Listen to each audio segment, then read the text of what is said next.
안녕하세요, 박셰프입니다. 3월 첫째 주 캐나다 부동산 모기지 소식 간략하게 정리해 드리겠습니다. 자, 첫 번째 소식은요, 캐나다 모기지 연체율이 1990년 이후로 가장 낮다고 그랬는데요, 온타리오하고 BC주는 올랐다고 나와 있어요. 그래서 이 기사에 도표들이 좀 있어서 제가 그 도표들을 바탕으로 설명을 좀 해드리려고 그랬는데요, 지금 링크를 클릭했는데 연결이 안 되네요. 그래도 다행히 제가 홈페이지에 올리려고 정리해둔 자료가 있어서 그 요약한 내용을 보면서 다시 한번 말씀드리겠습니다. 자, 그래서 모기지 연체율이 사상 최저로 낮다 그랬는데 온타리오랑 BC는 왜 올라가느냐, 거기에 대해서 한번 살펴보면은요, 이제 크게 세 가지 이유를 들 수 있거든요. 그래서 첫 번째 하나는 모기지 연체율이 상승하고 있는데 워낙 모기지 시장의 성장 속도가 빠르기 때문에 모기지 연체율이 감소하고 있는 것으로 보인다는 건데요. 그래서 이게 무슨 말이냐 하면은요, 이제 모기지 연체율이 적용되려면 이제 모기지를 빌린 사람이 은행과 합의가 없는 상태에서 최소 90일, 그러니까 3개월 이상을 연체해야지 그 채무자가 이제 연체가 된 거로 보는데요. 이렇게 모기지 연체가 발생하는 속도보다 부동산 시장의 호황으로 모기지 시장이 성장하는 속도가 훨씬 빠르다는 거죠. 그래서 모기지 연체율이 실제로 증가하고 있음에도 불구하고 모기지 시장은 더 빠르게 증가하고 있기 때문에 연체율의 비율이 상대적으로 낮게 보인다는 거죠. 또 다른 이유는 이 모기지 연체율에 적용이 되는 은행이 메이저 6뱅크를 포함해서 매뉴라이프 뱅크, 캐나디언 웨스턴 뱅크 같은 이제 대형 은행들이에요. 물론 많은 사람들이 이런 대형 은행에서 모기지를 빌리긴 하지만 비즈니스를 한다든지 소득이 불충분하거나 증명하기 어려울 경우에는 이런 대형 은행 이외의 중소형 은행에서 많이 돈을 빌리죠. 그런데 그런 많은 중소형 은행들의 케이스는 이 통계 안에 들어가 있지 않다는 거예요. 특히 코비드로 인한 팬데믹 사태에서 일반적인 급여 생활자보다 비즈니스 하시는 분들이 타격이 더 많았잖아요. 물론 레이오프도 된 분도 있고 다양한 많은 사례들이 있지만, 그래서 중소형 은행이 보유하고 있는 또 다른 많은 양의 모기지 연체가 아직 보이지 않고 있다는 겁니다. 그래서 여기 보시면은요, 작년 6월 온타리오는, 그리고 BC는 작년 7월에 가장 높은 연체율을 기록했어요. 정부의 엄청난 양의 보조금에도 불구하고 말이죠.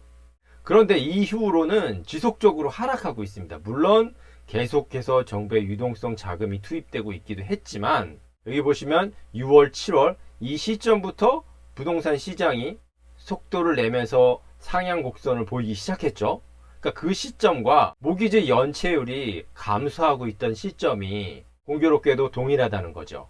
그래서 이 기사는요, 지금 눈에 보이는 모기지 연체율이 다가 아니다, 이 비하인드에 뭔가가 있다, 그걸 간과해서는 안 된다 라는 약간 부정적인 내용의 기사예요. 자, 그리고 두 번째 기사는요, 주택시장은 아직 준비가 되지 않았는데 모기지 이자율이 올라간다는 얘기죠. 제가 지난주에 영상 마지막에 TD은행의 모기지 이자율이 상승했다고 제가 말씀드렸죠. 그 이후에 내셔널 뱅크 오브 캐나다에서도 이자율 상승이 약간 있었어요. 그래서 이 벤자민이라는 CIBC의 이코노미스트가 아직 준비가 안 됐는데 모기지 이자율이 오르고 있다고 이제 언급하면서 이와 관련된 다른 기사를 또 하나 보여드리면요. 자, 여기도 나와 있죠. TD은행, National Bank of Canada, at least some mortgage product에서 레이스 올렸다고요. 하지만 이 두 은행 이외에 다른 메이저 뱅크에서는 아직 이자율을 올린다는 얘기가 없어요, 다행히. 그래서 여기 보면 제임스 레어드라고요, ratehub.ca의 공동 창업자거든요. 이 사람이 모기지 이자율이 어떻게든 낮은 수준을 유지할 거라 그랬어요. 그러니까 모기지 이자율이 지금 살짝 증가했는데 앞으로도 상승할 요인은 많지만 최대한 억눌릴 거라는 거죠. 그래서 모기지 이자율 상승하는 게 지금의 부동산 시장에 큰 영향을 못 줄 수 있고요. 여기 보면은 게임 체인저가 될 수 없다 그랬죠. 그리고 이제 소비자의 행동을 체인지할 수 있을 거라고 생각하지 않는다라고 말했어요. 그러면서 모기지 이자율 때문에 걱정하는 사람들이 많은데 생각보다는 큰 영향을 주지 않을 거라고 레어드는 말하고 있습니다. 근데 모르죠. 어떻게 될지는요. 그리고 또 다른 기사를 하나 더 소개시켜 드리면은요. May get cooling measure as early as this month라고 스코티아 뱅크의 경제학자가 얘기를 했는데요. 지난주 유튜브 영상에서 제가 중앙은행 총재가 한 인터뷰 내용을 소개시켜 드렸죠. 궁금하신 분들은 제가 위에 첨부 달아 놓을 테니까요. 한번 확인해 보세요. 그 인터뷰 내용에 따르면 지금 부동산 시장 과열 양상이 보이기는 하는데 뭐 별다른 조치는 하지 않을 거라고 지금 현재로서는 하지 않을 거라고 얘기했죠. 물론 예의주시할 거고 걱정되는 부분도 있기는 하지만요. 그런데 여기 보면 스코티아 뱅크의 데렉 홀트라는 이 경제학자는요. 최근 이제 투자자들한테 공지를 보낸 게 자기가 생각하기에는 지금 부동산 시장이 너무 과열됐기 때문에 조만간 빠르면 3월 말에 어떤 조치가 나올 거라고 지금 얘기하고 있어요. 솔직히 저도 좀 궁금하거든요. 이 사람이 이렇게 말할 수 있는 근거가 어디에 있는지 말이에요. 왜냐하면 지난주에 중앙은행 총재가 인터뷰에서 별다른 조치가 없을 거라고 그랬잖아요. 근데 이 사람이 있을 거라고 얘기하고 있어요, 지금. 그리고 이 기사도 방금 전 기사와 연관돼 있죠. Off the chart라고 나와 있어요.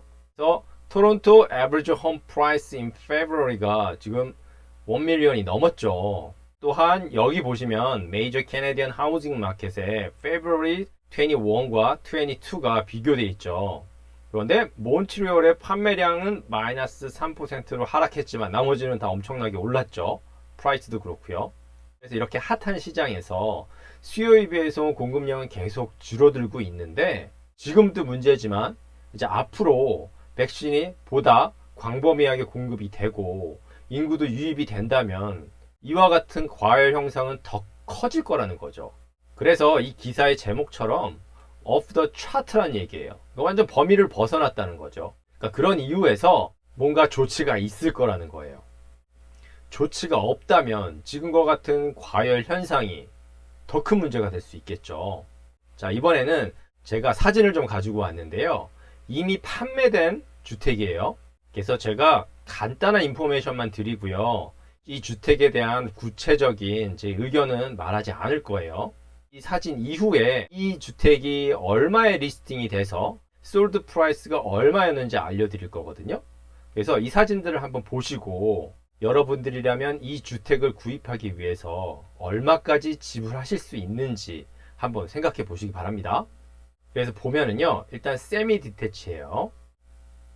그 텍스는 8,000불 정도 내고요. 전반적으로 싹 한 분위기예요. 사진상으로 봤을 때는요. 피트는 한 2,500 정도 되고요.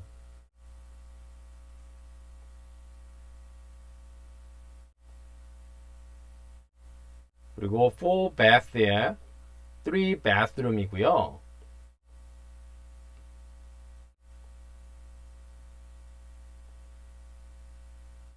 이쪽 옆이 공원이에요.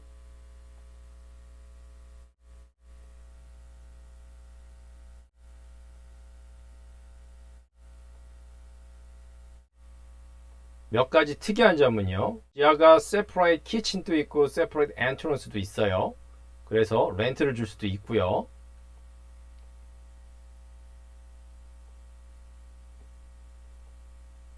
그리고 세미 디태치임에도 불구하고 더블 가라지예요. 그러니까 이 더블 가라지하고 아까 말 separate entrance가 이 주택의 가장 큰 장점인데요. 바로 옆으로 이렇게 공원도 있고요. 제가 장소는 말씀드리지 않았는데 자, 이 정도 주택이면 여러분들은 얼마까지 선뜻 지불하실 수 있으시겠어요? 보여드릴게요. 245만 불에 나와서 300만 불에 팔렸어요. 55만 불 차이가 나죠, 지금요. 55만 불이면은 웬만한 콘도 하나 사죠? 사고도 남죠? 그리고 여기 보면 2014년에 이게 76만 5,200불에 팔렸는데 지금 300만 불에 팔렸죠. 17년 만에 223만 5천 불 정도 오른 거예요. 그렇죠? 그러니까 17년 동안 4배 정도 오른 거네요. 그래서 제가 이 사진들을 보여드린 이유가요. 이 기사를 소개시켜 드리기 전에 이해가 좀 더 잘 되시라고 보여드렸어요. 아까 전에 55만 불 비싸게 팔렸다 그랬잖아요. 애스킹 프라이스보다. 그래서 지금 애스킹 프라이스가 갈수록 낮아지고 있다는 걸 이 사람은 얘기하고 있어요. 여기 보면 average sales price는 5.5% 올랐는데 리스팅 프라이스는 3.1% 내렸고요. median sales price도 7.4% 올랐는데 리스팅 프라이스는 그만큼 내려갔죠. 그래서 여기서 다시 한번 보시면은요. 올해 January 9에 보면 리스팅 프라이스랑 average sold price랑 시작점이 같죠. 그런데 시간이 지나면서 이 갭이 점점 커지고 있죠. 그러면서 하얀 곡선을 보이고 있죠. 이 하늘색 선이요. 이 하늘색 선이 average listing price예요. 이렇게 내려가고 있고요. average sold price 같은 경우도 살짝 내려가고는 있는데 anyway 이 average listing price보다는 점점 더 높아지고 있죠. 갭이 커지고 있으니까요. 그리고 median price도 보면 listing price는 이렇게 점점 내려갔어요. 올해 1월 초만 해도 listing price가 더 높았네요. 그런데 점점 내려가고 있고요. sold price는 점점 올라가고 있어요. 그래서 이 갭이 커지고 있다는 얘기죠. 그러니까 이건 뭐냐면 여기 나와 있는데요. asking price have been replaced starting price라는 거예요. 그러니까 asking price가 셀러가 판매하고자 하는 가격이었는데 옛날에는 지금은 그게 아니라 그냥 starting price라는 거예요. bidding war를 위해서.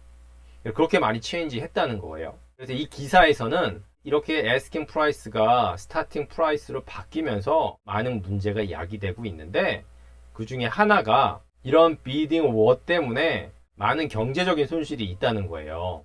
그래서 여기서 보면은요. 프라포트 하나를 파는데 10% 이상 더 오버 asking price로 팔리고요. 10개 정도 오퍼를 받게 되고 그렇게 10개 오퍼를 받기 위해서 한 70명 정도가 비유잉을 하고요. 그리고 그 비유잉을 하기 위해서 최소한 원 에이전트와 투 바이어가 이제 시간을 쏟는다고 보고 그 비유잉을 하기 위해서 드라이빙 타임이 1아워고 그리고 이 사람들이 시간당 30불, 에이전트도 시간당 30불의 레이버 코스트가 든다고 가정했을 때 집 하나당 6,300불 정도 손실이 발생한다는 거예요. 근데 이게 집 하나가 아니라 모든 집에서 이 정도씩 발생한다고 했으니까 욕빌 지역만 해도 2021년 올해 지금까지 1138개 리스팅에 팔렸으니까 대략 계산을 하면 이 사람들이 819만 8,600불 정도 웨이스팅을 했다는 거예요. 그러면서 애스킹 프라이스하고 솔드 프라이스 차이에 얼마나 갭이 있는지를 도표에서 보여주고 있는데요. 역 리전 같은 경우는 바닥에 있는 게 asking price고요. 위에 있는 이 선이 over asking price인데 갈수록 차이가 많이 나고 있다는 걸 보여주고 있죠. 그런데 여기 보시면 2월 중순쯤부터 2월 중순 조금 전부터 추세가 살짝 꺾였어요. 그리고 드람 지역 같은 경우도 이렇게 갭이 컸는데 2월 중순 조금 전부터 이 추세가 꺾였습니다. 그래서 이 표를 보시면은요. 주목하셔야 될 게 빨간색이 2017년 부동산 시장이 과열되었던 시기죠. 그리고 하늘색이 지금 현재입니다. 올해 1월부터 봤을 때 오버애스킹 퍼센테이지가 이렇게 지금 올라가고 있죠. 2월 말까지 72%까지 올라갔어요. 그런데 2017년 과열됐던 시장의 오버애스킹 퍼센테이지를 보면 84%가 제일 높았어요.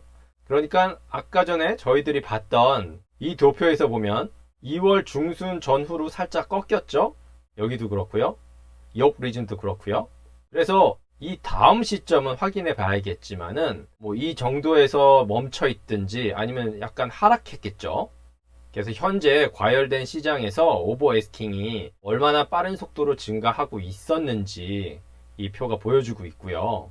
참고로 416 프리홀드일 경우입니다. 그리고 또 하나는 416 콘도일 경우인데요. 아무래도 퍼센테이지가 프리홀드보다는 낮죠. 콘도 시장이 2월 중순부터 좀 나아지긴 했지만 그전에는 워낙 저조했으니까요. 그런데 여기서도 확인할 수 있듯이 2월 중순 조금 전부터 급격하게 차이가 나기 시작하죠. 참고로 2017년에는 76%까지 갔었네요.